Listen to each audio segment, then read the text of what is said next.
Hey guys, so paalis tayo today kasi magka-camping tayo with some of our Pampanga content creator friends. And let's go. And as usual, sama ko kayo sa trip natin today. Okay, so nag-stop over muna tayo to get coffee. Okay, so we got our coffee. Let's go. So ngayon naman, bibili tayo ng fruits kasi yun yung dadaling ko sa potluck. Bibili tayo ng fruits. And ito sa amin, parang ano na siya, drive-thru. So ayan yung fruits. So, we got mangga, tsaka siniguelas, and tsaka isang duhat, ate. And, ayan. So,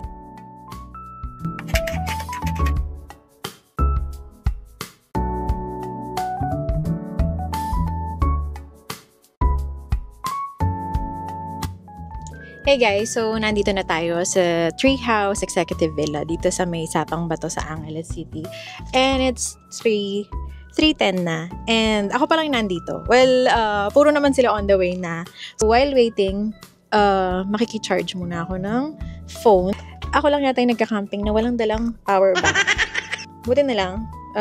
Kumbaga, ito nga yung glamping kasi may kuryente, may pwedeng pag-chargean. So, mag-charge muna tayo ng phone. Maganda yung weather ngayon. Medyo maaraw na mahangin. So, hindi siya yung sobrang maalinsangan na humid. Update ko kayo pag dumating na yung mga kasama ko. So, nandito na yung exploring family. Hello, sa Kampangan. Hi, Moj! Hi, Tara, may McDo. Looks like a Mac. It looks like a McDo toy. Yeah, I have a new one. Okay, so magsa-set up na tayo. And ibababa ko na yung gamit ko. Ito yung mga damit ko para akong 3 days and 2 dito.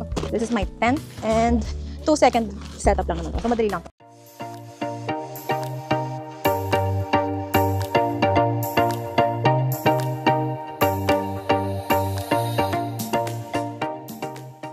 This is my tent. Ito sa ito, yan. And, ayan, mamaya ayusin pa natin. Para natin para hindi pumasok yung mga langaw. So, ayan. Ay, shit!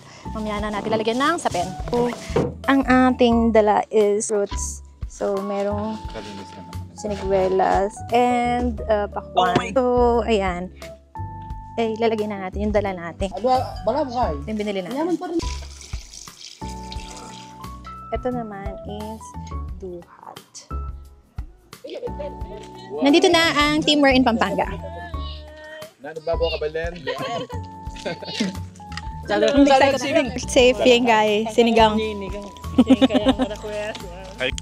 Okay, so time check. It's 6 p.m. and bumaba na yung araw. So, nag-sunset na. So, medyo, ayan, pumipresko na rin, humahangin. Pero sakto lang, hindi yung super. Kami nakapag-set up na ng mga tent. So, ayan yung tent ni Exploring Pampanga. Nakaset up na rin yung Kilauea in Pampanga in sa akin. Yung mga ibang kasama namin, papunta pa lang. Later, magbubudal fight kami. This is just parang 20 minutes away from Clark Freeport Zone. So, kung naghanap kayo ng mapagka-campingan, pang beginner, parang glamping pa kasi merong shower na malapit, CR, may kuryente, may signal. So, kung gusto nyo lang subukan mag-camp, kung may mga tent kayo, pwede rito. And kung wala naman kayong mga tent, kung gusto nyo lang talaga ng peaceful na staycation, meron din sila mga rooms na available. Merong air-conditioned room, merong mga couples room.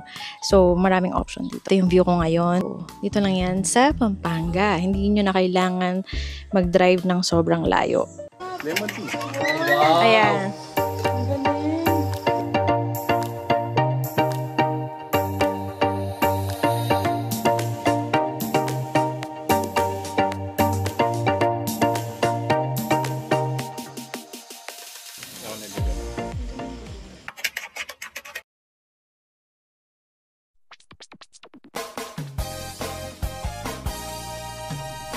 Gusto niyo bang marinig ang mga kwento?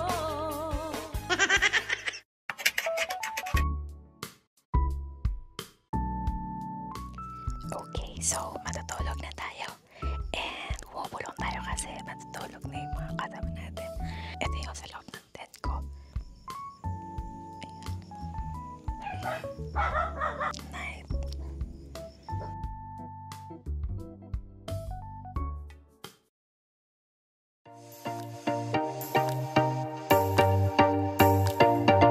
Good morning.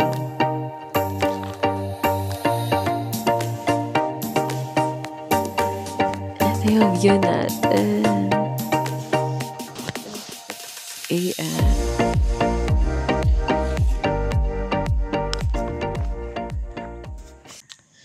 Good morning. So, ayan. Sakto lang yung lamig, hindi OA.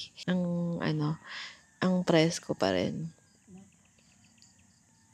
So, maglamas tayo and mag-coffee. Let's go.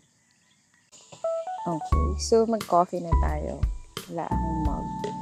Kaya dito ko na lang ilagay.